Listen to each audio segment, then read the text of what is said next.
Thanks for joining us.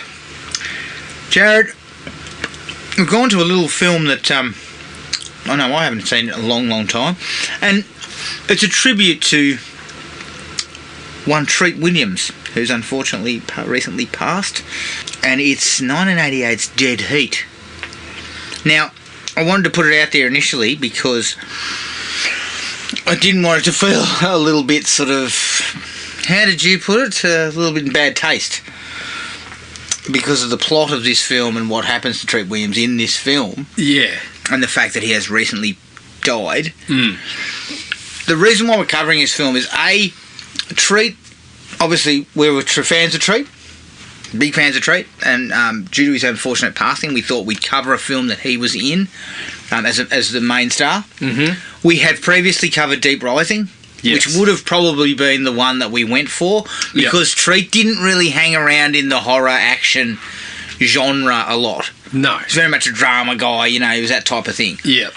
So this one fits the bill as a bit of action, bit of horror. Yeah, it was either this or it was the substitute 2, 3 and 4 triple pack. Where can you get those? Are they on Tubi? Because I would run that through, because didn't he take over from Tom Berenger? Tommy Berenger in the first one, and then Treat for 2, 3 and 4. So, yes, I'm currently accessing them at the moment. And start to work my way through them. Jesus Christ. Again, just recalling the man himself. The man. And so, we don't... It seems in a little bit of bad taste because of what occurs, but we actually picked this film because it's probably one of the rare ones he did cover in the genres that we're fans of. And at the end of the day, it's a pretty good performance from the guy, and shows kind of why we liked him. So, yeah. Very capable guy. And a really good character guy. Like you could put him in there. I put him up there with some of those character actors like your Bacons and your William Forsyths and these sorts of guys that pop up all the time and are really good in everything they're in. Yeah. And he was the sort of guy, as soon as you saw he was in the cast, you'd be thinking... Yeah, you were pretty happy. Awesome. You're happy with that. So it's pretty sad, unfortunately, that he died. He was only 71. So this is our tribute to Treat. 1988's Dead Heat. But let's get into what we've been watching, Jared. I watched all 3 Indiana Jones pictures in prepping for Dial of Destiny. Have yet to get to fucking Crystal Skull, and I am dreading Crystal Skull. Dancing around it, aren't you? I am dreading Crystal Skull. Yeah. Raiders of the Lost Ark, absolute classic. Although my wife had the gall to tell me this one's boring. I was like, are you fucking on something? She goes, I prefer Temple of Doom. Yeah. And I was like, yeah, Temple of Doom's exciting. And look, rewatch a Temple of Doom, I was always low on Temple of Doom. I didn't like it as much. Yeah. And my daughter made a pretty decent call. She said she loved Raiders of the Lost Ark because Marion was such a tough character. Yeah. And then Willie's just a whining pain. The complete opposite. Yeah, and so she didn't like Temple of Doom. Yeah, that's one of the criticisms that's been levelled at it. But the set pieces in Temple are fantastic, though. Yeah. And, look, I got a soft spot for Temple of Doom because that was the one that was kind of stuck with me from being a kid. But, growing up, you get the clear picture that Raiders of the Lost Ark is superior, much better. Even honestly, Last Crusade is better. I'll throw Last Crusaders right up there. Yeah. That's not to say I don't love Temple of Doom. I think Temple of Doom is still pretty awesome. But yeah, the other two are better. But better movies. Where Last Crusade falls down is also in the female lead. Like she's instantly forgettable. That one and it's partially because obviously you put the father-son dynamic together, which is fucking awesome. Yeah. Like those two together are absolutely golden. Yes. It's just I don't know how many times I had to laugh at Sean Connery's fucking buffoonery as he looks around when they're doing that, when they're stuck on the fireplace that keeps going and the place is on fire. They turn around and they come out sort of in the Nazi bunker, and then he accidentally presses it again. He turns around, and Connery's response is, "Our predicament has not gotten any better." Yeah. So I really dig on that one. Yeah. I am fucking just... I cannot tell you how badly I don't really want to watch Crystal Skull. Yeah. I've seen it once, and I did not like it at all. Not hearing great things about the Dial of Destiny either. No, neither am I. Sort of middling, and I think that's unfortunate. Yeah. It does look like it will hit us with a couple of the classic kind of, the chases and whatnot. So we might get a bit of mileage out of that. I think the other thing about it is it looks like they'll probably finish things up in an appropriate manner. Well, it's time to move on. Time to reboot. Yeah, reboot. Time to, you don't have to do it straight away. I would like them to maybe revisit the young Indiana Jones stuff. Yeah. I'm still hanging for that to turn up on Disney for us, yeah. I'm fucking no biscuits there. I would actually be happy to see them recast and go young. Yeah, well, you need to. Even if you went early 20s or something, indie. Yeah. So not quite the River Phoenix one you got at the start of Last Crusade. Yeah. But just a little bit older. Yes. I'd like to see that. Yeah. Because I feel like you'd have a lot more legs with it. You'd have plenty of legs with it. Yeah. The thing about it, to me, the indie one is, everyone has their attachments to the character, and I completely understand that. Indy will always be Harrison Ford in some capacity, but I can't think of another character that is more perfect to cast, because these movies are just like the old... They're like the old fucking Hardy Boys and shit like that. Yeah. You put that character in a mystery or an adventure. That's what it's for. So recast, punch some more out. Punching some more out. That's the way to go. Yeah. I mean, we've had no problems with Star Wars and all that. No. Not recasting, but moving on. A few problems. We've had problems, but what I mean is we're moving forward. Yeah. Past those old characters. And no matter what people say about Disney and Star Wars, there's been some genuinely good shit to come out of that. Oh, fuck yeah. So, yeah.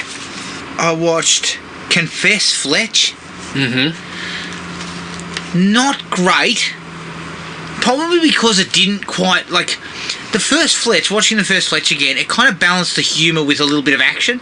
Yeah. Even though Fletch wasn't a man of action, there was a couple of car chases and things like that in there. Mm-hmm. Whereas this one just was fairly kind of innocuous in that regard. Yeah. It didn't do much. It was kind of like one of those movies where it's on for 90 minutes, but it's hardly getting the pulse racing. But I will say this, I think John Hamm is a really good choice. Mm-hmm. Because he's got that kind of deadpan delivery and stuff like that I think works well. Nowhere near Neeson. No, he's not quite Neeson level. Frank Drebin, fucking here we come. Frank Neeson. Again, we talked about this. I cannot wait. Yeah. But he's got that right way about him, and I could see them making a couple more films where I feel like he'd be loosened up. Yeah, okay. But overall, not great. No. And the central mystery wasn't great either. I don't see them rushing to make a sequel because I don't think it was a raging hit. So. No, well, I don't think it went to cinemas, did it? No. It was a streaming service one, and it wouldn't have been one that blew the place up. No. Would it? It's not setting panties on fire. No, it's not going fucking down bloody Gary Busey Street. I watched the Arnold Schwarzenegger documentary. Yeah. All 3 parts. Yeah. Not bad. Interesting. I mean, fuck, the guy's had an incredible life. There's no doubt about it. He's also done some pretty skeezy shit as well. Yeah. Which they kind of gloss over. Mm-hmm. He touches on it. Fuck, I shouldn't say he used the term touches on it because he seemed to be doing a fair bit of fucking touchy. Jesus. But he kind of addresses it. Yeah. And he does say, look, no matter what, I did some things in the past that I saw them as playful, they weren't, and he sort of said no excuses, I was fucking wrong. And I guess it's a puff piece doco, so it wasn't really going to go into that, was it? No. It does touch on the affair as well. Stop saying it, please. Oh fuck, I've done that again, have I? It does cover the affair. Yeah. Which again is also quite short. They don't go into the... His wasn't. Shit. It went for fucking 25 years. And let me tell you something, Maria, take a good hard look at Joseph and tell me, fuck, when he was first born, he probably looked like Arnold. Yeah. I mean, he fucking resembles Arnold. Yeah, when the kid's running through the house going, ah! you should have known from the get-go. He looks just like him. I can't imagine. You imagine the baby coming out with a big square head. Yeah, she must have had some suspicions. Oh, fuck. Yeah, well, she did. She obviously fucking sat on him for 10 years or something. Christ almighty. But look, yeah, very interesting but guy. Old mate that was married to the the other party in the affair too. I remember at the time him coming out blowing up at Arnie and that sort of thing, and I'm like, you would be gutted, but again, surely you must have known. Yeah, well, he fucking told you. My get wife to the cleans Arnold's house. His child. Looks fucking Schwarzenegger light. He looks fucking exactly the same. I mean, when his first words were fucking "I'll be back," it's a fair assessment that he's Arnie's kid. So, okay. So yeah, not a bad doco. Interesting guy. That's Netflix, isn't it? Yeah, a bit like his book. About a third of his book I wipe my bum with. Was this trying to lead up to Fubar? Was it trying to roll you into starting in 20 seconds? I rolled into Fubar. That's the fucking problem. I've had a look. I haven't touched that shit. No, as you like to put it, I'll watch fucking anything. I haven't started that. Yeah, no. Avoid Fubar like the plague. Although I got picked up for season 2. Oh, God. What a brick. Netflix. Okay, Jared. I had low hopes, but I watched Extraction with Chris Hemsworth, and followed up with Extraction 2, which came out Friday. Yep. I'm not going to lie, they were both fucking real good. Like, in my assessment, I want an action film that fucking gets the pulse racing. Yeah. The plot is minimal. Yeah. But the action shit is, again, using some of those techniques where they have an 11-minute uncut scene. They've hidden cuts in it, but I mean, there's some fucking blues that. And Hemsworth's such a big unit, athletic unit, that you can sort of buy a bit of this. This guy could throw it around a fair bit. Yeah. What's going on with the Hulk Hogan biopic? I know. That too. I mean, but if you're making Extraction movies in between, I can take those at the moment. Okay. And good. Extraction 2 also threw in a nice. The first one was sort of self-contained, and it kind of ended with like, we're not going any further. Yeah. But the sequel brought in Idris Elba in a brief sort of cameo as this kind of mysterious cat that sort of gets him involved. And I fucking loved it. I mean, that guy, talk about fucking setting my panties on fire. That guy can turn up and read the fucking phone book. Yeah. And I'll be there. Mate, he's not just setting yours on fire, I guarantee you. I know. But the bloke is just such a charismatic dude that he fucking steps on screen and I'm just like, this guy, what's he got in store for Hemsy? And I also love the fact, because Hemsy's playing an Australian, so, you know, he gets to use his normal accent. And I do enjoy the fact that he strolls it, finds him sitting on at the front of his fucking, you know, desolate hideaway. Yeah. He goes, who are you? So he says, oh, you know, I'm here for a job. To give you a job. And Hemsworth's response is, just pack your stuff up and fuck off. I was just like, yeah, that's perfect. I thought you were going to say he gets to use a bit of slang or something. He gets to throw out a, get a dog up here. No, not quite. But look, worth a fucking look. Definitely worth a look. Alright, I might take you up on that, but if you fucking make me fucking play Netflix's game and start rolling out more of this shit, more Fubars, I'll be Steve. Yeah, but you're playing Tubi's game. Yeah, no, I'm not. You're fucking... Tubi has got you right where they want you. I say no, I'm not, but then I'll watch the fucking Tubi original that dealt with fucking cryptozoology. Holy Christ. They've got you just where they want you, don't they? They're fucking this idiot. Yeah, look, as I mentioned to you, I laughed heartily at some Tubi originals until I came across a couple that tickled me. This looks good. Well, better add that to the list. Okay, so I flew to Perth. Locked in a tin can in the sky for fucking... but you know what, though? I was in one of those fucking Airbuses. Yeah. I love those things. You can't even tell you're in the fucking air. Yeah. Like, there's no turbulence, there's nothing. So I was absolutely ratchet. I thought I was going to fucking nod off. But I decided to chuck a couple of films on. Watched Creed 3. Yeah, I really enjoyed it. I thought Michael B. Jordan also brought a nice, different touch to the fight scene at the end. Yeah. So how he sort of found the middle portion of the fight in this kind of like almost like Shakespearean kind of thing. It's kind of exactly what I felt about number 2. Like, we've seen it. but they just hit you with another little angle here and there that you. And I love the fact that when Adonis started training again, he gets fucking Drago in the mix. Yes. I thought that was awesome. Yeah, that was awesome. I really liked that. I thought that because Drago had been out. Yeah. Because of a busted hand. Yeah. And then he was back and he was sparring with him. I thought that was really cool. Fucking talking shit. Yeah, I loved it. I thought that was a really cool way to bring those two back together. And I thought it was really well played. Surprisingly. I mean, it's kind of bullshit that fucking Damien would, you know. He wouldn't be up to that standard. No, fuck no. They're saying he's I know he's old. in prison and he was a Golden Gloves guy, but fuck, come on. But he's supposed to be older than Adonis, who's retiring. Yeah, Adonis was meant to be 34. Yeah. So it means Damien must be, what, 36? 35, 36. Even more. He looked about, judging by the start there, at least 2 to 3 years older, minimum. Yeah. And plus, he wouldn't have the motor. No. In the ring like that. Yeah, You're talking about fucking world class. Yes, yeah. You know, it's like me getting in the ring with fucking... You look at the fucking cavalcade of retired footballers that we've got jumping in the boxing ring. Who are doing fucking 3 4-minute rounds or something. And they are gassed. They are fucking gassed. And they are a year or two off, well, maybe, you know, some of them a little longer, but they're not far off elite.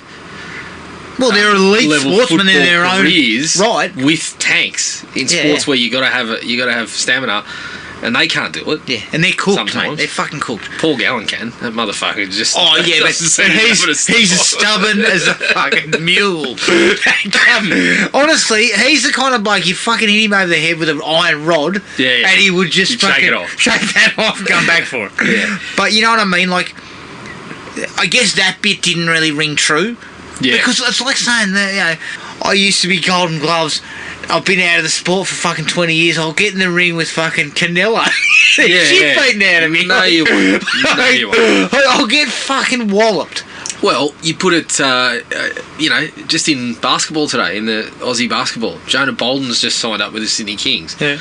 He hasn't played pro ball in 2.5 years. Yeah. And people are saying, is he still going to be up to it? So it's kind of like that. 2.5 years. This comes down to fucking 7 years. Not a decade and a half or 2 decades. Exactly. So that kind of doesn't ring true. No. But it's a plot device. Jonathan Majors is good. A good actor that you just kind of... You kind of go with it. Yeah. And you kind of buy the swagger and the whole, you know, like this sort of iron resilience to get that job done. Because that's what he wanted, and then he starts to kind of ingratiate himself into Adonis's fucking life. Yep. I thought all that stuff was handled reasonably deftly. Yes. For a Rocky picture. Well, sorry, a Creed picture, because you know Rocky's gone. Yeah. And I did like the fact that... Don't say that around Sylvester. You'll get a few... No, Sylvester's got a reality show to fucking punch out, mate. You'll get a few tweets written in all caps calling you a scumbag and all sorts of shit. So. Poor old Dolph didn't deserve that. Hey, that's a touch fucking harsh, isn't it? You know what, though? You know what? I did like the way they connected that back to Rocky. Yeah. They said that Apollo Creed gave Rocky a chance, and people are still talking about that fight. Yeah. I like that, but I didn't particularly like the fact that, you know, Damien's coming out of fucking prison and suddenly he wants to fight. He wants to fight the fucking heavyweight champion of the world. I think that's kind of bullshit, but... Yeah. And then the other one I watched, Jared, was a bit of a fucking smoky. Because I was this close to watching Scream 6 again. Mm-hmm. But then I thought, I saw this one on there. It's called Missing. Yes. And it's like, not a sequel, but quasi from the same people who made Searching, which had John Cho in it. Yep. Which was really good. And it was sort of done on screen. So everything's, you know, FaceTime and all that. This was the same, but this one was the conceit was that the main girl's mother goes on a holiday with her new beau, and she's left to her own devices for a week. She parties it up and fucking pisses it up and does all that. Then when she goes to pick them up, they don't return. And now she's missing, the mother. Yeah, right. And they threw me. I mean, I'm a fucking idiot, but, you know... I thought it was just going straight down the line. Mum was a fucking bullshit artist or something. Yeah. But it took a couple of turns and it was really nicely done, like really well done. Yeah. And the main girl, where have I seen her before? Fucking hell, I can't remember her name now, off the top of my head, but she was really good, like really good. And using everything from reverse cameras in cars and all sorts of shit. Yeah. It was well done. It was really well done. So I would recommend Missing. Right. All right. What did you have? I believe it's Storm Reid, isn't it? Storm Reid. That's it. She was in Last of Us for a couple of episodes. Yes, she was. Now that the Yellow Jackets season is finished, I've jumped back in. I was about 3 episodes deep, so I'm Yellow Jackets season 2. Yeah. Still enjoying it. The mystery's starting to deepen. Best part about it, I think, is Christina Ricci and Elijah Wood's sort of chemistry in this season. They're quite funny together, both playing quirky sort of kind of mirrors of each other almost. Did you then move on to Tulsa King? I haven't moved on to Tulsa King yet. Well, check out his reality show. You chuckle. Also on. I did hover. I saw the first episode popped up, and I'm like, I gotta have a look at what Sly's up to. What Sly's dealing with. I know what he's fucking dealing with. But you know what? I reckon his wife's fucking dealing with him. I think that woman deserves a medal. Yeah, probably. I think so. Because I reckon he gets into bed of a night and goes, look, I've got another idea for Rambo. And she goes, fucking hell. Listen. Shut up. Fucking 28 new ideas for Rambo, and the last one didn't fucking turn out You're so well. fucking 80. Stop it. Just keep going with Tulsa King, squeeze a couple of seasons out of that, and then we'll just, we'll piss off to a private island somewhere. Yeah, exactly. So I kicked off with Pumpkinhead. All right, yes. Finally, as I said, I managed to get access to a few more films that I'd been trying to tick off the list. So Pumpkinhead, I actually really enjoyed Pumpkinhead.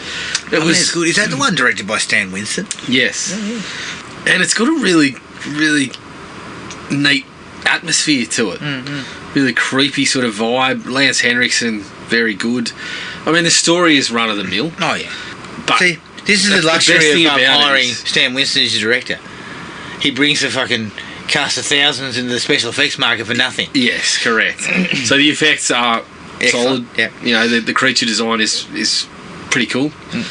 And just a little revenge tale. It has a bit of Stephen King, a little bit of kind of Pet Sematary vibe to it. Dig it. And a really cool atmosphere and the way that it's shot. So, yeah, I really enjoyed it. I watched one called The Third Saturday in October, Part 5, which I got as a double pack with The Third Saturday in October, which is supposed to be the first movie in this kind of... the conceit is it's a guy that's made these movies as these are lost 80s films. Okay. So Part 5 came out first, as far as I'm aware, and then the third sort of films are they? Slashers. So very much like a Friday the 13th. Friday the 13th, very Michael Myers inspired. This one actually had a bloke in a wheelchair who was doing his best Franklin impersonation, which was kind of funny. Were these cheap chips? Yeah, cheap as chips. I didn't love it.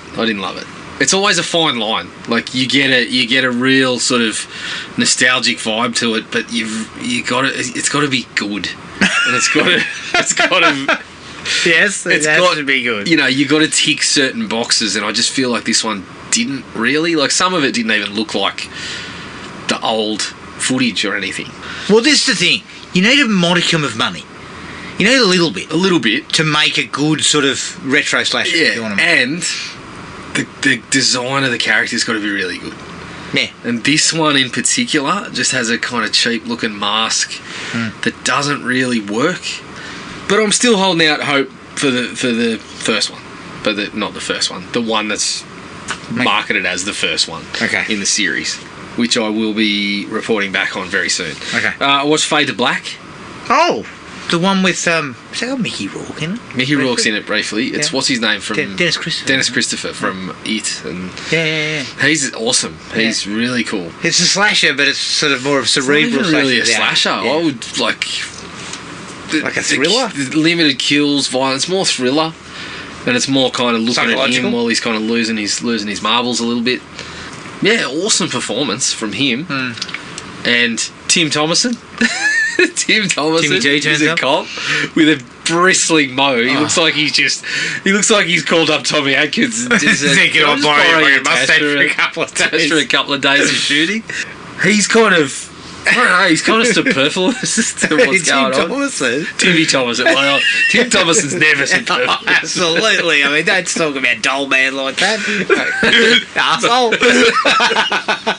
I'm sorry. I should just. Correct. It's like saying Tom Atkins is fucking, superfluous in Creepshow. It's like saying Tom Atkins is forgettable. It's never the case. Tom Atkins is never forget. He's never far from my thoughts. I can tell you that right now. But yeah, the movie overall was pretty good. The idea of there's some really awesome sequences when he starts actually going through the kills and whatever. Some of them are really cool, like some creepy vibes to them. But there's certain ones where they intercut them with the character that he's kind of playing. Like there's one with Dracula where they kind of cut it with a Dracula movie that works really well. So yeah, that was one I'd been meaning to tick off for ages. So when I finally got the access to it, I was pretty pleased. What's one of your favourites of recent memory? Fall. Oh, yeah. Indeed. I wish they'd fallen. Indeed. Oh, tell me about it. It was fucking horseshit, isn't it? I didn't like it at all.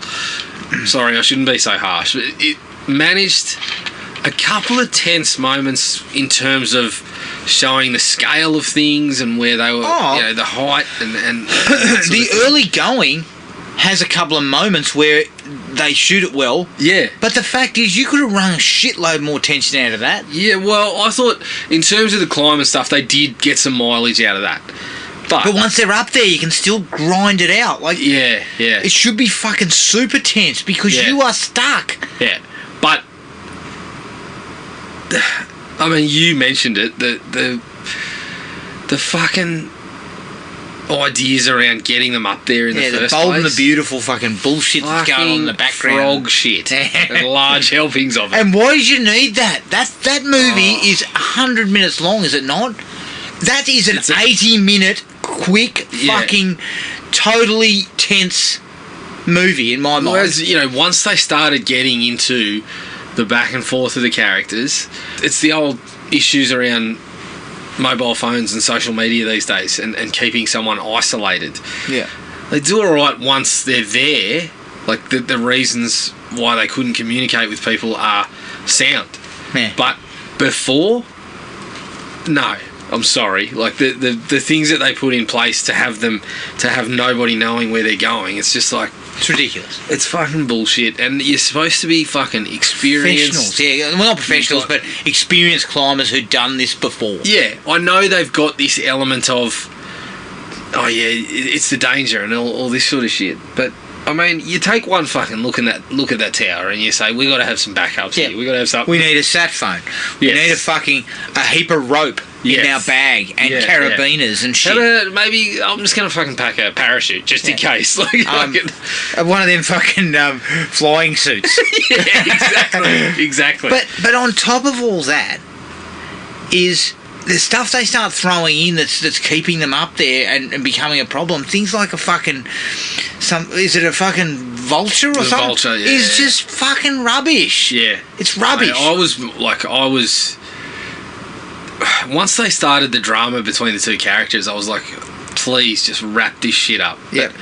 I looked at the runtime and I was like, no, I've got another hour and to go. Because to me, you put them on top of the tower and then they have to take a number of steps to try and get down.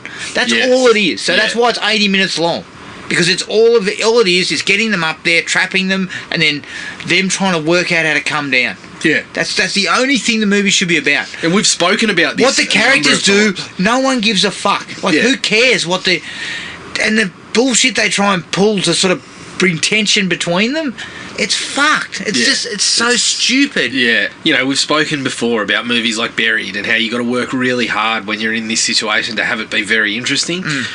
Unfortunately, the back and forth between the two girls is just so boring. Buried, and I know that you're not a fan of Buried, but Buried is 80 minutes. I didn't mind Buried in terms of... Buried is 80 minutes and has none of that sort of shit. Yeah. It has limited character stuff. I think Buried did a way better job than this, but it fell into, any of these things...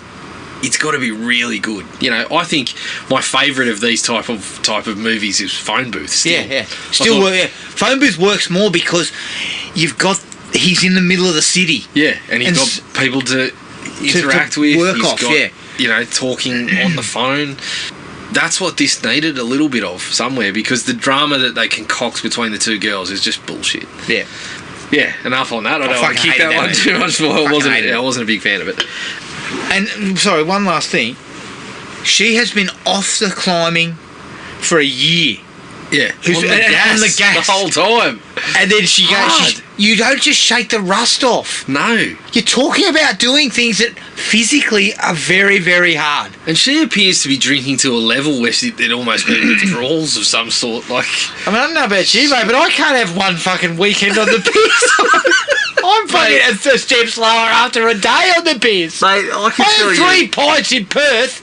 Yeah. And quite frankly, I was lucky to get out of bed. I was going to say the same thing. We stumbled on this club. It was a coaching trip. Yeah. We stumbled on this club. We've rolled in. The first, it's a bit of a tangent, but we rocked in, and they said, "Oh, happy hour's got 5 minutes to go. Do you want to order like a double round?" And we said, "Oh, how much are the beers?" They said, "Oh, $9 or whatever." We said, "How much is happy hour?" $3.80. I was bang, we'll have 3 $3.80. So we held back to 1984. Yeah, we held unofficial team meetings at that joint. Every night, and I was a bit the same. The third night, I was dusty. Yeah, I had 3 pints of dirty Nellies. Honestly, if you had a conversation with me, if I'd have rung you, at 10 p.m, it would have just been a shit fest. Yeah. The funniest thing about this club was it was a nice little joint, and she was absolutely packed. And then when happy hour finished, it was like a fucking procession out the door. Like someone had dropped a fucking. But I was like, that's all right. I love this joint. $3.80 beers, and then when they finish, everyone pisses off. You got the joint to yourself. This is the perfect place. But put it this way: if you asked me to climb a fucking tower, after 10 beers, a night out, I couldn't. Well, she's having. You think about like her dad is almost staging an intervention. Yes, and they show the serious drinker. They show the shot where she goes to get a cup in the morning, a mug. Yeah. She opens the cupboard and there's a fucking half dozen bottles in there and 1 mug, and I'm like, she's clearly she's got problems. Yes, you're not going to climb a tower in that shape and having any modicum of success. I'm getting fucking a story up and going. And then I say, sorry, you'd better climb past me so I don't fucking vomit on you again. But also, when we get trapped up there, the first thing I'm saying is there a fucking bottle of scotch in that bag? Because I'm going to be shaking so hard I'm going to fall off. Yeah. And then I'm saying, you might want to turn around because I had that many drinks last night. I'm going to be urinating for the next fucking... It's going to be once an hour for the next 48 hours. I mean, if there was a pool and I could piss in it, we could dive off here. There's that much fucking piss in there. Pretty much. Yeah. Dear, oh dear. Sorry, let's get on that. We fucking keep that shit as far as we could. So on to more kind of, lower tier. Highbrow fare. I watched the American Gladiators documentary. So there's one coming onto Netflix, which I believe is called like the unofficial story of the Gladiators or whatever. This was the one from ESPN, the 30 for 30 one, which was a 2-parter. I couldn't find the shit anywhere. It wasn't on Binge and it wasn't on Disney. I was hoping it might be on Disney because they have the 30 for 30. They have ESPN. I watched it on KO. Solid. I think funny as you hoped it would be. There was some parts where, they showed some of the fucking injuries, and they're basically the gladiators are basically saying, look, we got concussed, we got fucking broken bones or whatever, but if you were off for a couple of weeks, you're fucking losing your job. So we just play them through, and they were like, you get some of the execs going, look, we didn't test this stuff all that well. so there was a couple of nasty injuries, but there was a couple of really cool stories. They spoke to some of the gladiators that, and did a little bit of where are they now. They spoke to one dude who was a fucking wreck, and I think the injury was sustained on the show, and he never really recovered from it and got hooked on painkillers. Another one had done the same thing, whatever. So some of that stuff was really cool. It's centered around the guy that created it, who's a bit of a ball bag, Elvis fucking impersonator, and fucking hell. And there's a backstory of that he pinched the idea. Yeah. which is really good to start with. But then we get to the second episode where that's going to play out. It's not as interesting. And again, some of it's really good, but it wraps up kind of neatly, which doesn't really fit. They don't really get into it when there's still a bit of animosity. They do from certain parties, but I'll tell you what, those poor motherfuckers got ripped off. Oh, like yeah. the performers, they would have been making fuck all. The performers made fuck all. Yeah. And to get bashed and barged the whole time. Yeah, and look, it made some cash. It lasted for the initial run was 7 seasons, and they had, you know, the action figures and the video games and all that. So there should have been some money. There should have been some money going around, but those guys were not getting it. No. And neither was the bloke that fucking had the idea stolen from him. I'm sorry, I shouldn't laugh. But that poor bastard missed out for a long time. He got fucked over. He only got a slice. He only got a slice when they opened up one of those fucking dinner theatre sort of setups. It was in Orlando, and it was like medieval times. But you'd go and watch the gladiators. Yeah, he got a cut out of that. He got a cut of that. He had to work for it, though. Holy shit, so that's not making you any money, come on. I don't think he got the slice he was entitled to. No. And then after that, the big ticket was The Flash. Oh, yes. I watched The Flash. Yeah. Look, I had fun with it. I thought it was pretty solid, considering what it could have been, given how many writers it went through and how long it had been delayed. Tom Cruise was tugging himself, I'll tell you that much. It's not the greatest movie ever. Yeah. TC was fucking... Someone paid TC to fucking crap on about it. And as I said to you, they fucking released his glowing responses 2 months too early. 2 months too early. They told Tom. Tom was fucking haggling for 500 extra cinemas for Mission Impossible. And they said, you need to watch this shit and give us a fucking tagline about how it was awesome. Yeah. But good fun. I think the biggest problem with it is that it came 2 weeks after the Spider-Man one, which tells a similar story, but is just like a phenomenal movie. Whereas this one's just, it's fun. I'm not gonna lie. There's a buzz seeing Keaton doing it again. Ezra Miller is actually a lot better than I was expecting, because I never really loved him in the role in the Justice League movies. But yeah, fair game. It was good performances there, and does double duty as well. A couple of fucking cameos that just blew my mind. As someone that loves a bit of DC comics lore and loves all the backstory behind the movies and stuff, there was 2 cameos in particular that had me fucking just in a daze. I was loving it. Yeah, and I happened to see it in one of those D-box cinemas. Where the seat moves and shit. Oh, really? Yeah. Cool. So it kind of the seat, there was scenes where there was buildings crashing and shit, and your seat's rumbling and whatever. And there's a bit of when the Flash is running, there's a bit of a sway back and forth and stuff. So that was fun. That was the first time I've been in that at our local theatre. So yeah. I might go and see, something like Transformers is going to be loud and stupid in the D-box next time. Hell. So that was it? That was it. I left one out. We watched the first episode because I'd actually mentioned that fucking dickhead who it was the pitchman for Subway. Oh, yeah. Got himself in the shit, and then there's a 3-episode doco about him on Binge. Yeah. So we watched the first episode. Good stuff. Not good. Look, this is what I said to my wife. The guy's not a fucking celebrity. He ate Subway sandwiches and lost weight. And people gave him a platform. Yeah. And he abused that platform. Simple. Yeah. But he used that shit. We always do it. Why the fuck? Why am I looking at a guy who did nothing other than eat fucking Subway sandwiches as somebody to aspire to? I don't fucking get it. In terms of that as a marketing thing for their Subway, ads, you can understand why that works. Yes. But then the extension of, this guy's a celebrity? Yeah, or he's on a speaking tour and he's a motivational speaker. Fuck off. Yeah. I don't want to hear from him. No. I'm impressed that he lost all the weight. Yeah, but I question his methods. Well, I question his methods, and it wouldn't be for everyone. But secondly, the guy's a scumbag. Yes. Yeah. And in typical fashion, these people go from being ostracised because of, it's the same thing with Harvey Weinstein, in my mind. That guy, I guarantee you, women treated him like shit when he was young. And as soon as he got power and prestige, he started being a fucking scumbag, right?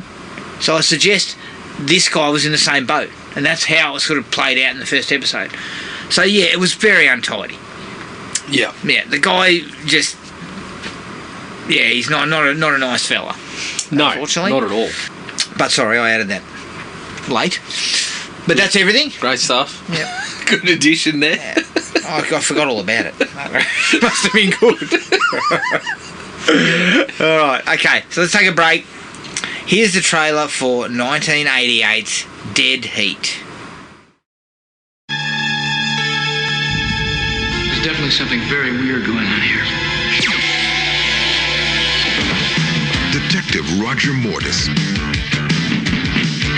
has a problem. He's dead. But Detective Bigelow is bringing him back alive.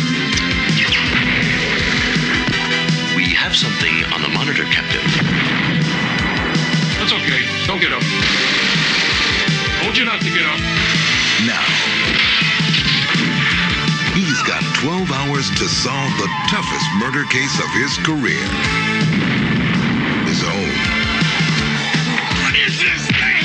Very ugly. Get down! Remember the good old days when guns killed people?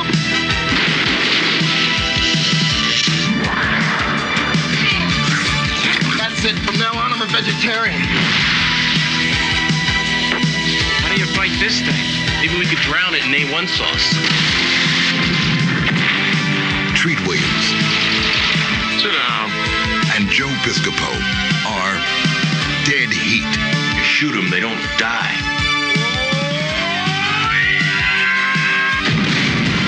You can't keep a good cop dead.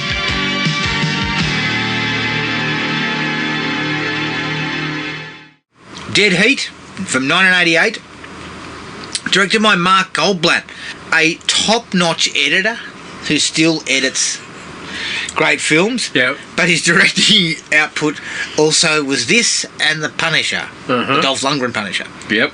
So he's had a trip to Gold Coast. Yeah. Because that's where that was shot. Produced by David Helpram, who produced The Hidden 2, and Michael Meltzer, who produced The Hidden. Now, The Hidden is a fucking ripper. The original Hidden is an excellent movie. Mm-hmm. And it's written by Terry Black, Shane Black's brother. And he wrote 4 episodes of 18 Wheels of Justice. So you got your vote, I'd say. Yeah. I remember coming home from the uni bar and turning on 18 Wheels of Justice a couple of times. Couldn't tell you what happened on there, but No, if you'd That's have when it was listened, playing. if you'd have been listening at the door, I would have been going talking about my friend about what was going on the show to myself in a duck. yeah. Yeah, I used to love coming home at 1 or 2 a.m. and turn on.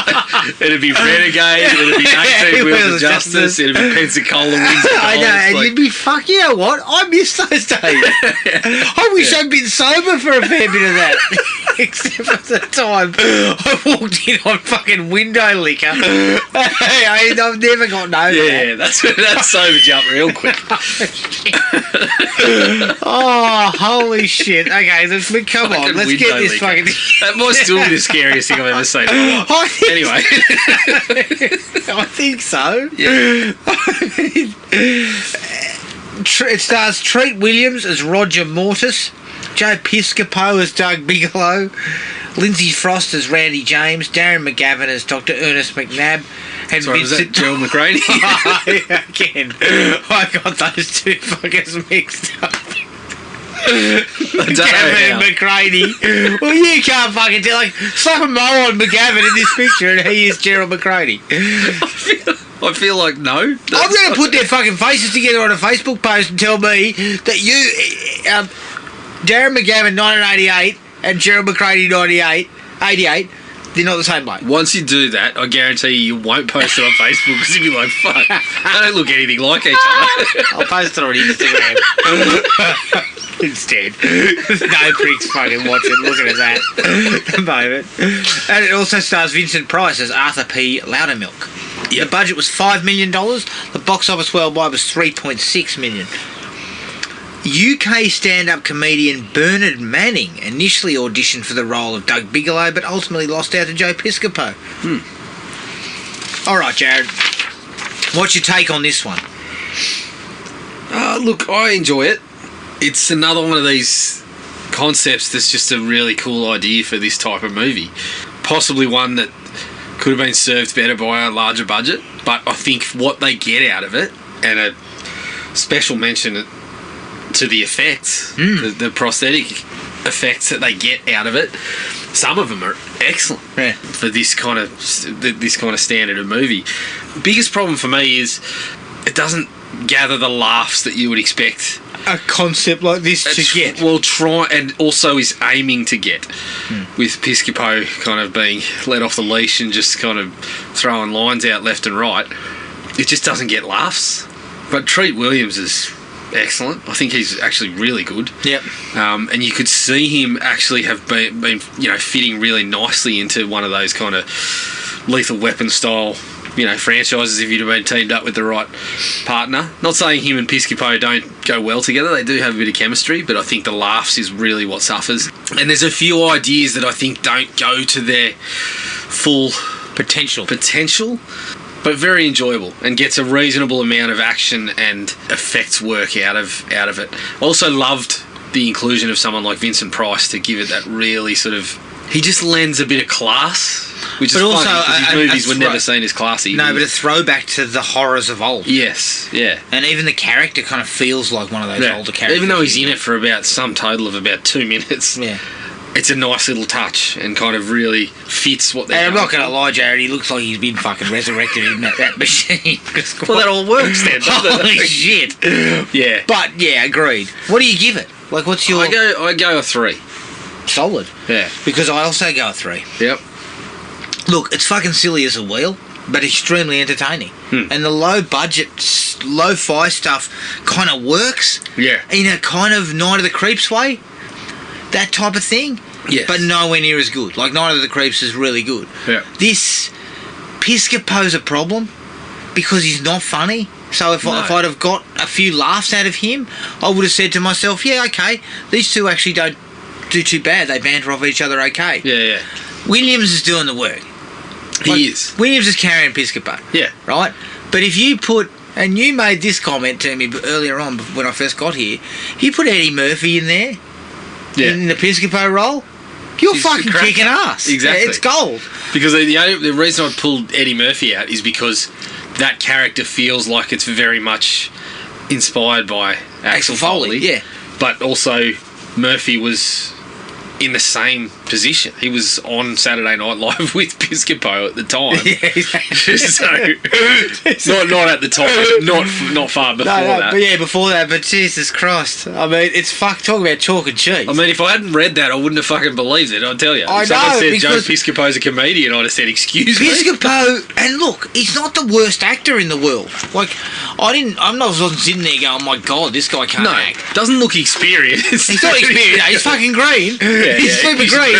But he actually has a couple of moments where I feel like he's acting sort of doesn't shine, but it's good enough. Yeah, yeah. The problem is he's not funny. No. And we really don't know the characters that well. No. So I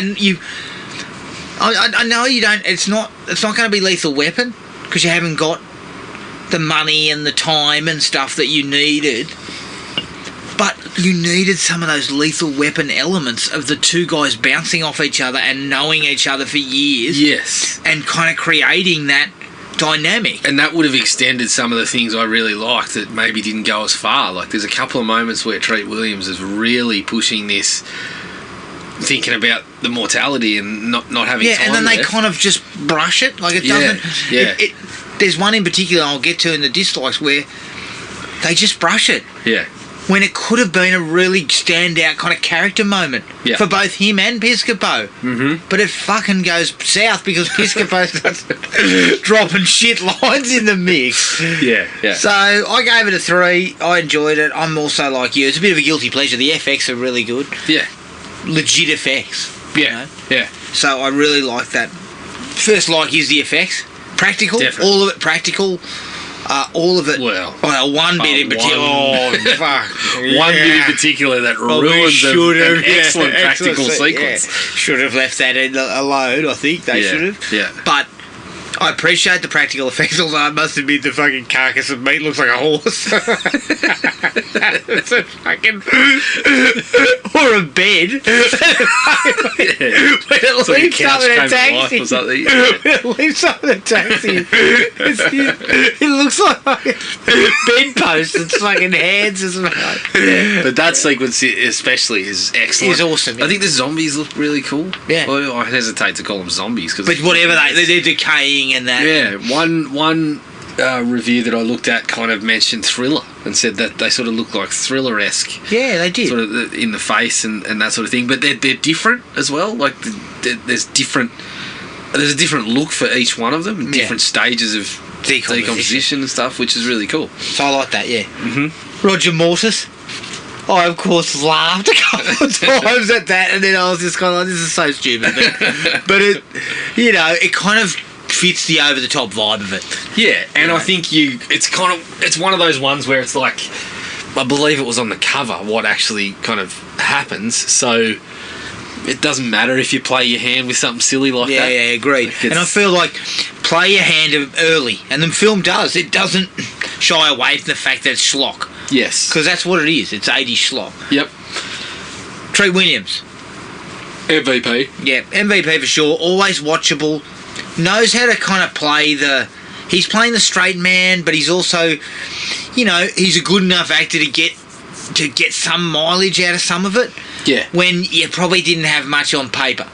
No. For him. Yeah. So I appreciate the fact that the guy can dig into it. The guy, he could do a bit of, he could get a bit of laughs and things like that, but he was actually an accomplished actor and correct. Actually, kind of, got stuck into this one and yes, and he never. If you look across Treat's filmography, you'll see some really good stuff, like some real highbrow. Yeah. But you'll see plenty of schlock in there, and Treat wasn't one of these guys who didn't sort of phone in. No. So you could have phoned this in. Like anybody could have phoned this in. Yeah, yeah. But he doesn't phone it in. He gives it a good crack, and I think he does a lot more with it than would have probably been there. Yep, I agree. So I think he's a really good performer in this one. He is.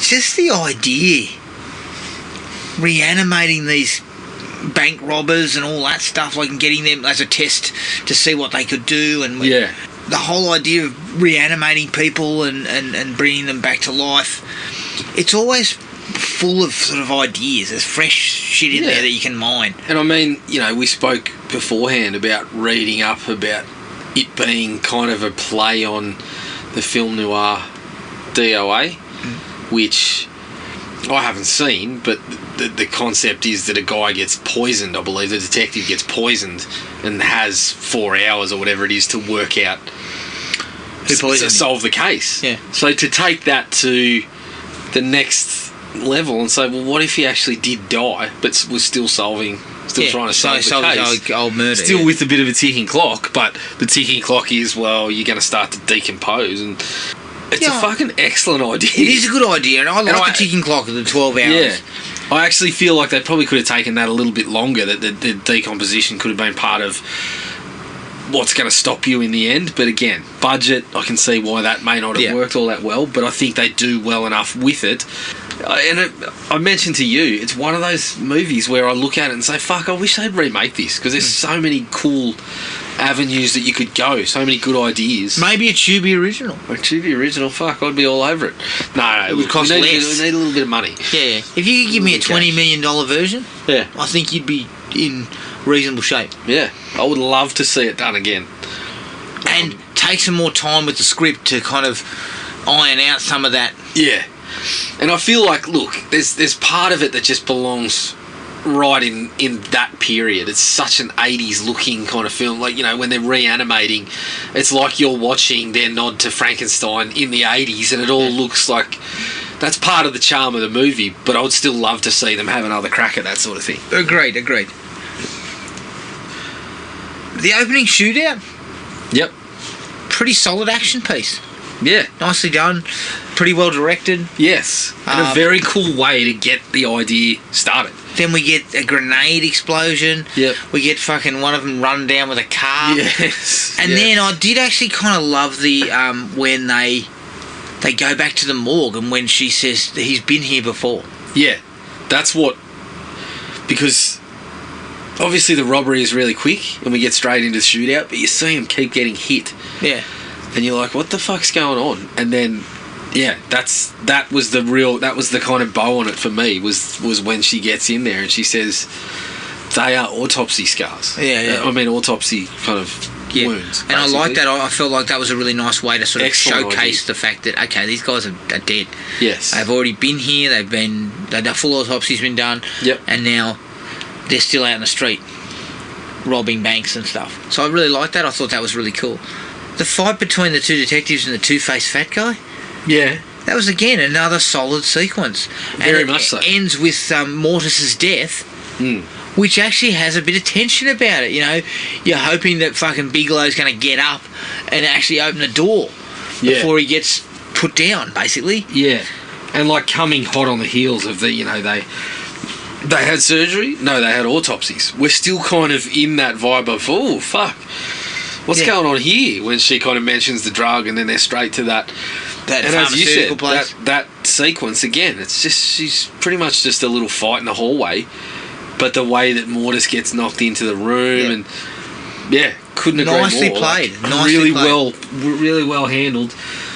Shows that Goldblatt's got a little bit of idea about, you know, because he was working with, as we said, it's a fucking hallway in another room. Yep. But he manages to wring something out of it. And again, I think his editing skills are in there quite. Yeah, noticeably in there because he builds the tension of that whole, you know, get me out of here. Bigelow's still fighting it out with that guy out in the and trying to get there, and you know that's closing down. And I think the editing is really good there. So yeah, he makes a lot out of very little, which is a good thing when you got $5 million to work with. Yeah, I couldn't agree more with that. I think that's about what we're 20 minutes in. Yeah. Piscopo's best moment as an actor in the film is here. Yep. Where he turns up, the coroner lady turns up and says, "Where's Roger?" And he's sitting on the ground and he's just shell-shocked and he's like, he died like a dog, you know, like they put down a dog. And I was kind of like, I could have seen a little bit more there. Maybe talking about Roger, you know, something they went through as coppers together or something, like giving me an understanding of how they had been partners for years. Yeah. And that's kind of where I go into the dislikes on that. And I know, as I said before, Lethal Weapon, you didn't get Riggs and Murtaugh like that until Lethal Weapon 2. No. So you spent the whole first movie setting that relationship together. And you don't have that time? No. But you could have added a few minutes. You could have got something together to sort of work with that. Yeah. Just because you don't... You first see them in the car together and it's like they've been working together forever. Yeah. Yes, there could have been some reference to... And look, I missed something, but the coroner was his ex-girlfriend or ex-wife or something. Yeah, the ex-girlfriend, I think. Mortis' ex-girlfriend or... Yeah. You could have mined some of it there. Got the emotional, you know... He's kind of... We're talking about that before we go and visit her or something like that. Like, yeah. Like, there's a number of ways you could have done it, and who knows? The original script may have had some of that. I don't know, but it doesn't work. But I mean, we're probably off track here a little bit. The shootout at Randy's place, another solid set piece. Pretty good. And I love the bit with Mortis underwater for fucking couple of minutes. Clearly, he's obviously dead, and I love all that sort of stuff. I think that stuff is, and it's again well handled by Goldblatt. Yep. He didn't bring the same qualities to the Punisher. Same sizzle? Frankly. No, I think there was a lot lacking about the Punisher. He went back to editing work after that, I believe. Yeah. Oh, also, it was great to see Piscopo go hell for leather on a bloke's nutsack with no fucking, absolutely getting nothing out of it. Like, you are punching a guy's balls like 3 or 4 times and nothing happens. Yeah. I thought, you know, by that point, he's probably aware that they can take bullets. Yeah. So best not to fucking plumb. An uppercut to the agates probably isn't getting it done. Tom, the Toxic Avenger did it to you. You're upside down in a fucking steel drum. Yeah. Even if you were dead, feeling something. I think so. And your knackers are coming out your throat. Even if you're dead, you can still have your nutsack in your fucking up in the upper regions of your chest. If it gets hit hard enough. Jesus Christ. Oh, jeez. Yep. Honestly, I actually reckon even if you were dead, that would be the only thing that would hurt. Yeah. In the ball. That's what I was thinking. I thought, that's probably what they should have gone with. Yeah. The kick in the balls does actually still hurt them. Yeah, they're still the only fucking nerves still working in the body. I tell you, fucking balls. I've been hitting the cons a couple of times playing sport, and that shit's going to echo to the afterlife. I guarantee it. Well, I'd be fucking flicked on the nutsack so badly a couple of times that I wish I'd been dead. It's almighty. Especially when one bloke, I tried to step inside a bloke on a rugby field, he fucking grabbed my fucking... He basically brought me down by... I'm attacking by the testicle. And he grabbed the whole fucking box of dice.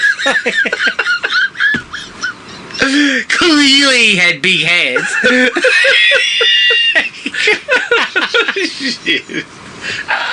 You know how they keep fucking blowing up about pulling fucking Luai's hair? Yeah. Well, you were begging for a conversation and debate about should it be a penalty if I get dragged down by my ball bag. I would say yes.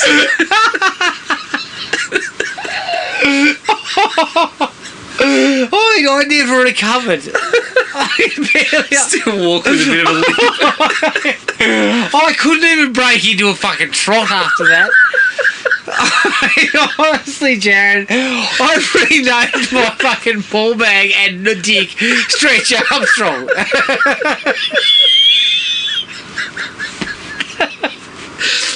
Holy shit! Oh, fuck! Good times. No, not so much. Like, No, you get fucking considered retirement immediately. I'd have fucking handed my boots back to the coach and said, I'm not going back on. Yeah, unless you give me a cup. Alright. The best part of the film... no. I really dug seeing him when he looks in the mirror and he sees his decomposing self screaming at him. Kind of had a real horror movie vibe. Like it actually reminded me a little bit of that sequence in Poltergeist where the guy rips his fucking face off in the mirror. Yeah. I just liked it because it kind of came out of nowhere. I was just fucking, hey, shit. Yeah. You know, that kind of creeped me out. And again, goes into that idea that they actually get a couple of nice moments out of. Yes. Just briefly touching on it. But I thought it was nice that they were indulging it slightly. Yes, agreed. The best sequence of the movie is at Thul's restaurant or whatever the fuck that is, where everything comes alive. Yep. All the carcasses and everything that's dead and being used as food comes to life, including the gigantic carcass of fucking meat. Yeah. But it's a highlight. Yeah, it's kind of like something that if someone told you that idea, you'd be like, fuck, that sounds cool, I'd love to see it, you know? And so they kind of bring it to life, and I think they bring it to life quite well. Yeah, they do it really well. And the special effects looks like are something it looks like Reanimator. Yeah, exactly. But, I mean, you mentioned the big hunk of meat. I love that it comes trotting out with the fucking, like it's already got the feet cut off and everything, but it's still kind of I like that clopping along, and then, the fucking ducks are quacking in the background and whining and shit. I just love the fact that the effort that's gone into that sequence. The special effects people have had a fucking ball. And I think they've done a really great job. I think that their little reanimating machine in the roof. Yeah, I like Maybe you should see if they could reanimate your fucking ball bag afterwards. I never went back to the way it's like an old footy sock. When it's fresh out of the pack. When it's fresh out of the pack, you can put that on and it will stay up for the entire game.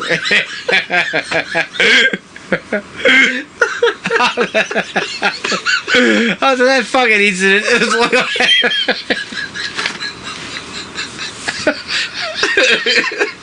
it's like... Never recovered. Yeah, my fucking socks were red. I was like Gary Freeman. She's been round the ankles ever since. Holy shit. Again, I fucking cringe when I think about that. Yeah, good. Oh, shit, Brie. Oh. I was actually surprised that Doug was killed. Yeah. I actually didn't see that coming. Because I felt like Doug, he was going to help Mortis.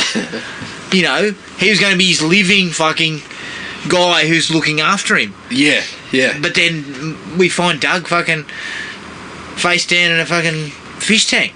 Yeah, well, it's, at the end of it, we've got 3 characters that we've really spent a lot of time with in this little group. 4 if you count the coroner. Yeah. And 3 of them are dead. Yeah, yeah. Which it's good from the sense that, it really kind of hits you. It's a bit of a gut punch when that happens. Agreed. Because it's unexpected. Yeah, and of course you know well enough to know, well, they're probably going to be reanimated some way, but when Randy especially... That was a really good sequence, but there's a lot of questions to that. There's a lot of questions, and they maybe really... Vincent answered them in the 2 minutes that they reanimated him to play the role, but I didn't get it. When I saw him provide his response, no, it did not explain what happened. I was thinking they were going to cotton on to whatever was going on with Randy, and we would get them walking out saying, well, we've got a bit of fucking time. In a way, I like that they don't. They just like, job's done. Yep. Time to fucking move on. And they do that shot of them walking out that's kind of like walking towards the bright light and all that sort of stuff. Yeah. But yeah, it was just... When you get something like that where you think you know where it's going to go, but they just fucking, pull a left turn on you, it's... Reasonably well done, both of them. It was good. I like the escape. Kicking the fucking ambulance into gear and then it rolling down the hill and fucking going through traffic and then explodes and everything. And then I really love the shot of the body bag and it's steaming and then suddenly it goes zips and shit and he comes out and he looks fucking awesome in that last sequence. And then he says, he holds up his police badge. Yeah. I need your gun. I thought that was really cool. And again, Trey Williams kind of plays it real deadpan. Like he's still that kind of straight-laced cop. As opposed to Piscopo's fucking unfunny asshole being created. Yeah, he would have been sacked. It would have been like, nobody likes working with you. Oh, dude. They cannot stand you fucking... If you're going to keep cracking gags, make one of them fucking funny. But also, put some sleeves on your shirts. Come on, dude. Yeah. I know you've been working out, but fuck. Yeah. Do us a favour, mate. Do us a favour. Stop fucking showing it off. The double resurrection of fucking McGraney. Yeah. And he explodes in a pile of guts. That's very funny. Yeah, that's cool. I enjoyed that. Again, not much explanation, but hey, I'll go with it. Yeah, I'll go with it. They didn't say anything about the double resurrection, but... Oh, well, maybe Vincent said something. Maybe Vincent... No, I'm pretty sure they didn't. And I'm pretty sure Vincent didn't say anything. I think Vincent was just going like fucking end of Thriller. Constantly. They said, Vincent, we need you to actually speak. Okay, have you got any other likes? I did have one. The police chief. I love that they get the old-fashioned spray from the police chief. We've heard it a million times. He's fucking busting into him, but property damage and all this sort of shit. But then he actually gives it to him but you got the job done. Yeah. And I'm like, oh, fucking hell, finally. Someone's going to give me the credit. And especially, that was one where, given the number of cops who appeared to be shot during that sequence, I thought it would have hit the point where it's by any means necessary. So it doesn't really matter if you used a weapon that was, that was one of theirs. Yeah. As long as you fucking stopped that. So I kind of appreciated we got that little classic... We got the classic thing we would expect in these type of movies. But then... With a little bit of you got it done. Yeah, agreed. And they get a decent spray too, which is what I like. Yeah. And I mentioned it kind of generally, but the couple of times when Mortis is coming to terms with the fact that he actually is already dead, and that he's going to be, you know, totally gone in a couple of hours, it gives a nice kind of chance to play with these guys thinking about their mortality. The part when he starts talking about when they're looking up the deceased people that they're trying to link to the case, and he starts fucking running it down and basically telling them they stole these people's lives and all this sort of stuff. They play with it quite nicely, and it goes in and out of moments like that. You know, you mentioned Piscopo's kind of bit about talking about Roger. The part where Randy does start to fucking break apart is kind of, you know, they're in that sort of moment as well when that's happening. I think it's I think they're both. There's a number of nice little sequences there that could just a little more exploration would have, I felt like, kind of solidified this even further. Yeah, absolutely. So those are I feel like there's missed opportunities. My dislikes have got missed opportunities that I didn't. Yeah, definitely. Some things that I was like, well, fuck, if we'd have just got this right, just a little more, a little more. Yeah, that was all my likes though.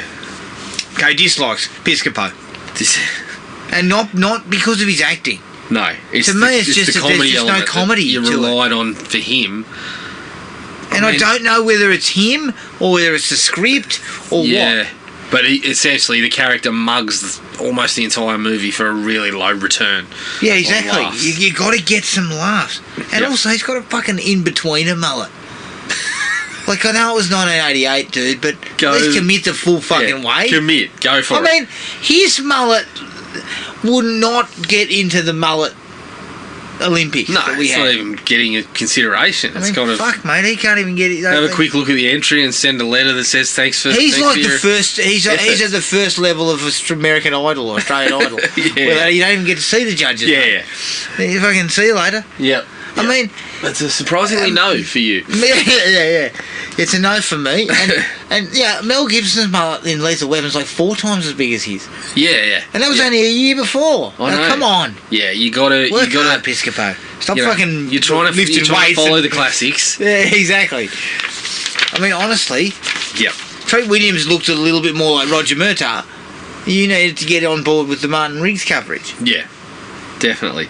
My first one was, it's not really a general one for the movie, but who busts out in the middle of a robbery where 2 men are clearly, they're wearing face coverings, they're brandishing guns, and you walk into the middle of it and go, what are you doing? Not bad, but I thought that would be obvious. I'm wearing an executioner's mask. I mean, they look like fucking axemen from the 1800s or something. The guys who used to pull the fucking guillotine and cut your head off. Yeah, I fucking burst out laughing. I'd forgotten all about that. But she literally walks in and goes, what are you doing? Oh, well. Fucking unbelievable. Quite funny, though. Okay, there's some fucking issues with the premise. Yeah, there's a few that come around. We have no information about how they've still kept their brains. No. Like, we've seen million zombie pictures. I don't need a lot of an explanation. They are dead. Yeah. For all intents and purposes, they are dead. Yes. They are then reanimated. Yes. But they're not alive. No. So they're still dead. So essentially they're a zombie. Yeah. But they're, as you said, what's going on in that area, because that then extends to how are you controlling them? Yes. How are you telling these guys control element to go and rob a bank for you? Yes.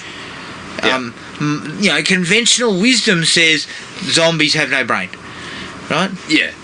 Conventional wisdom says, well, that's how conventional movie play is that they don't have much brain. Yes. Okay? So, you need to give me an understanding of how they had brain. I actually liked it more that it's what happens with Mortis, that they bring him back and he's just the same in that sense. Yeah. I thought if you're playing with the henchmen, it could be, well, we're keeping you alive. That's why you do what we want you to do.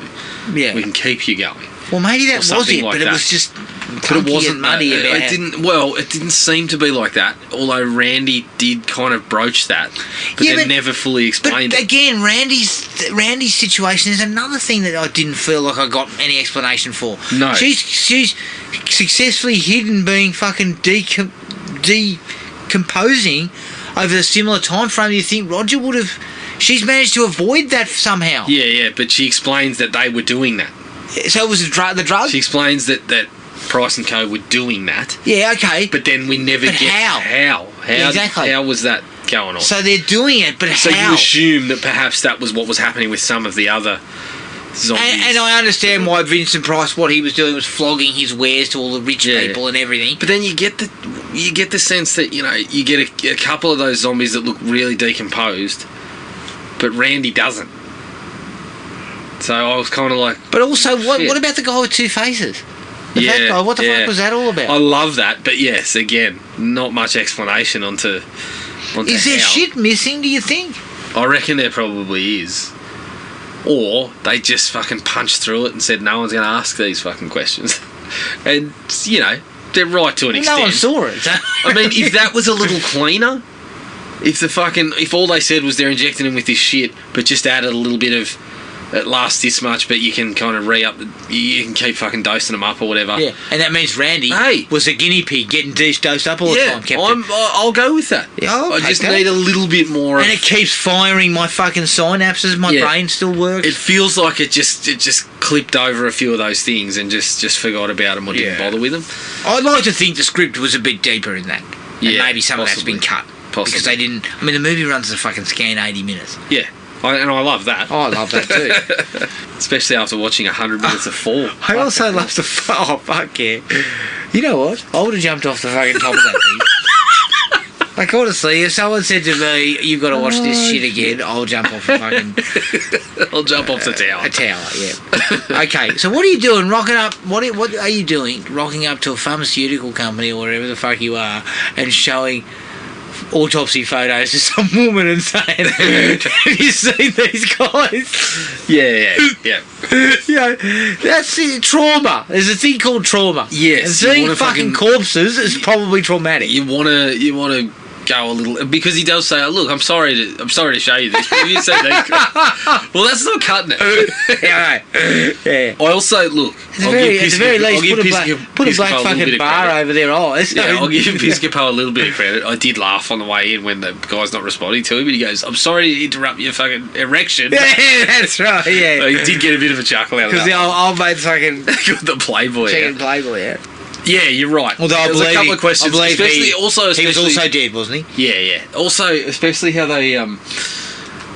it's a classic one of where it feels like you couldn't come up with much more than...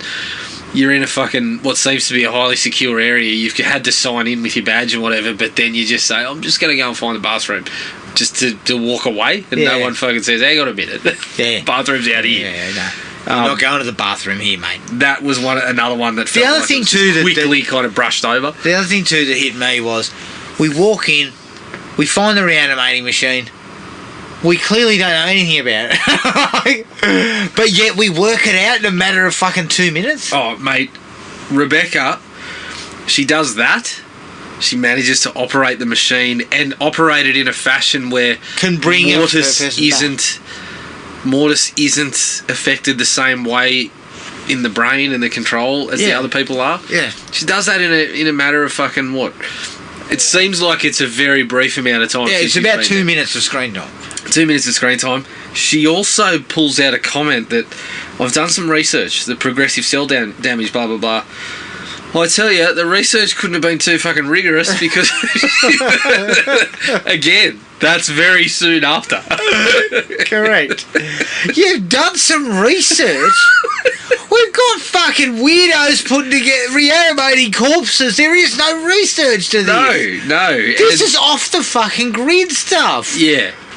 Like, you don't have research papers about how to reanimate fucking humans in 1988? Yeah. Where did you actually... I mean, did you have to get the fucking microfiche out or something to do the research? You must have. Because you were still on the facility. Like, fucking hell, don't give me that. Mortis seems to bleed. When he gets shot when he gets shot after he's had his fucking artery cut. Yes. And nothing happened. So that doesn't make a lot of sense. Yeah, going by that method that they put out there earlier, his shirt would just have a couple of holes in it. He wouldn't bleed. Yeah. And they kind of... The problem is they kind of jump back and forth on that. There are times when he is just full of fucking holes but nothing's coming out. Yes. And then there are times when there's blood involved for all of them. Yeah. So they kind it just of... seems like a continuity. Yeah, go Blatt. A gaff. You fucking shit together, mate. Yeah. If you want to keep directing films, mate, you don't do things like that. That's why he didn't get another job. They blow the emotional connection. We talked about it. Yeah. The bit where Mortis runs out of the fucking microfiche room or whatever it's in, and Doug chases him down. Yeah. That was an opportunity to kind of get emotional. Yeah, but we go straight back to attempting to fucking yuck it up. Yeah, exactly, and then he cracks some sort of fucking joke, and it's not funny at all, and it's like, oh, God. yeah. Well, I feel like, I've already said it, but I feel like Piscopo and Treat Williams actually had a reasonable bit of kind of back and forth. They did, but again, Williams is carrying the cunt. Like, let's be honest. Yeah. Williams is carrying Piscopo. Yes. And Piscopo, although he's not bad, he's not... Because the jokes aren't landing, I mean, even Treat would have been looking to get rid of him on Noted good bloke Treat Williams. Treat Williams is looking over at Goldblatt and going, fucking hell. Can we get rid of this guy? Shit. Yeah, you got anyone else? There was a UK comedian who was interested. Get him over here. Yeah. It's so bad that I honestly can't see how the guy made a career in comedy. Well, let me put it to you this way. That many jokes in a film and don't get a laugh out of... Jared, there was a couple of these movies around this time with the trading on the buddy cops thing. One of them was Jay Leno and Pat Morita, and it was called Collision Course. Yeah. And I bet you that's got the exact same problem. Yeah. The thing about comedians is good stand-up comedians, you have to actually be able to act. Right? Well, to go, like Eddie Murphy can act. The acting is not the problem with that part. No. It's that you're ripping out one-liners that are just... But is there... Again, very bad. This is all Piscopo. Because he would have been hired to just riff. I feel like if you are the comedian, then yes. They're going to ask you to write a few gags. And if, quite frankly, if that's all you could offer, then you haven't done your job properly. Yeah. You failed. You failed. You fucked it. Yeah. When fucking Treat rang him in just blowing up, going, we're fucking opening weekend to like 1 million, you silly prick. I mean, we've asked you... You're supposedly hot! We're trying to pass you the ball on the wing and you're going to sprint down and score a try, but you've been grabbed on the sack halfway there and just You've dragged got a fucking large man hanging onto your balls as you run. Yeah, no, he didn't. He just didn't hit the mark. Did not. And I mean, even in the worst, I mean, I could watch Metro, Adam. I guarantee you, I still get 3 or 4 laughs in Metro. Yeah. okay, you do. Not a good movie, but Eddie makes me laugh a couple of times. Like, where the car pulls up and he's sitting there going, what am I, red fucks and all that sort of shit. Hey, I'll laugh a little bit. Piscopo couldn't get that out of me. And this is rife for a bit of riffing. Yes. Well, it's exactly what they were trying to do in there was just a bunch of scenes where Piscopo was asked to do nothing but make a fucking comment about, you've been under the water for 5 minutes, can you teach my girlfriend to do that? And things like that. Like, it's just, the strike rate is agonisingly low. The original Lethal Weapon is far funnier. Yes. It's not trying to be. Comedians, yes. Correct. So that's one of the issues. That's probably the biggest issue. It's probably the biggest issue upon rewatch. Because if you could have got some, let's say you got a 50% strike rate, you hit a few of them, it's a fucking probably another half star. Yeah, because it then goes, I laughed, I enjoyed myself, and the set pieces all worked. Yes, exactly. Digital effects when Randy's head talks. Holy shit! We should have left that out. We should have left that out. It's shocking. Yeah. We could have just had her talking while the face was going, couldn't we? Yeah. Because that looked awesome. Yeah. I think they should, I think had they time over, they probably wouldn't do that. They shouldn't have done that. Yeah. And there's no real surprise that it's Piscopo that's going to be on the table at Vincent Price's place. That's not the only thing I wasn't surprised about, Adam. Okay. What was the other thing you were surprised about? I mean, fuck. The second you see Gerald McRaney... Oh, yeah. He's definitely the villain. On the screen, you know he's the villain. But he walks in and she's saying... These guys had an autopsy. And he goes, well, we've all made mistakes. Excuse me? I'm telling you, these men have had autopsies done. And he starts fucking rolling it off and he's kind of smiling. And he sort of makes out like when you're a young coroner, many a person gets up off the slab. Yeah. And then he does it again later when they reanimate Treat Williams. Yeah. He goes, well, it's uncommon, but that has happened before. Clinically dead people coming back at the last moment. It's like, when? Yeah. And under what circumstances? When she goes, you don't have a heartbeat, and Williams is listening to it, and then he fucking slides into the shot and takes the thing, stethoscope, and goes, you're faking it. You're faking it? Yeah, but what? So when stops your fucking heart. Yeah, as soon as he goes over the code, I'm just like, oh, no, come on. Yeah. Like, I mean, he stuck out like... He stuck out like your balls after they were stretched out by a large person. He stuck out like my balls must have with that guy needed something. You must have kicked him home. I must have what? You must have kicked him home. Oh, Just kicked him. Yeah. I mean, hanging out in front of me. On top of being squeezed to death. On top of being squeezed to death. I had some asphalt birds from dragging along as I walked back out to my car. I had to fucking reel them in. I had to be fucking carried to the car, I think. So you've done well to walk out afterwards. But yes, he did. He stuck out like your nuts. Yeah, oh shit. But yeah, it was no surprise whatsoever that he was a fucking bad guy. No, because there was no one else. No, there was no one else, and he played it up so much. I know. I felt, I almost felt like they didn't care about that. They just kind of let him do that because he was going to get there. Well, you would have got a better more nuanced performance from Gerald McRaney. Yeah, if you don't hide him. But then it kind of speeds past the fact that. So what I land on in the end is that Vincent Price left the code because he knew this guy was a bad guy, but then once again the inconsistencies, he's got reanimated and he's now working for him, which is why he's selling the wares and doing all that sort of stuff, because it doesn't make sense the other way around. It doesn't make sense that he was faking it and leading him onto the trail if that wasn't... What are your thoughts there, Adam? You got something there for me?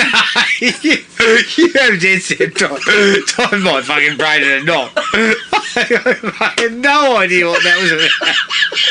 Holy shit. Okay. Vincent Price may as well have been fucking just screaming for like 3 minutes. I'm not talking about the real Vincent, who was just fresh off the slab as well. But... I am lost by all that. So in the movie McNabb, the coroner. Yes. Remember how Price leaves the code? Yes.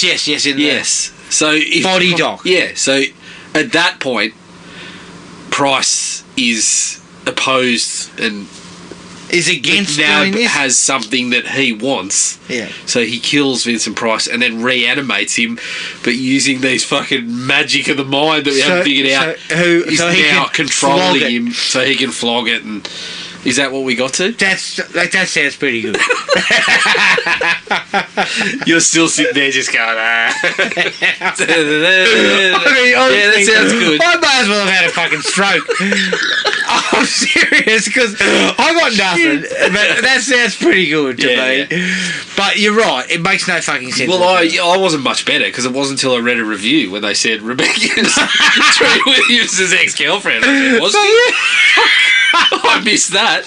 They seemed close, but I spent the whole film. I spent the whole film thinking they're going to get together. No, that's already happened, and I missed that. See, there's another thing missing from a concept like this too.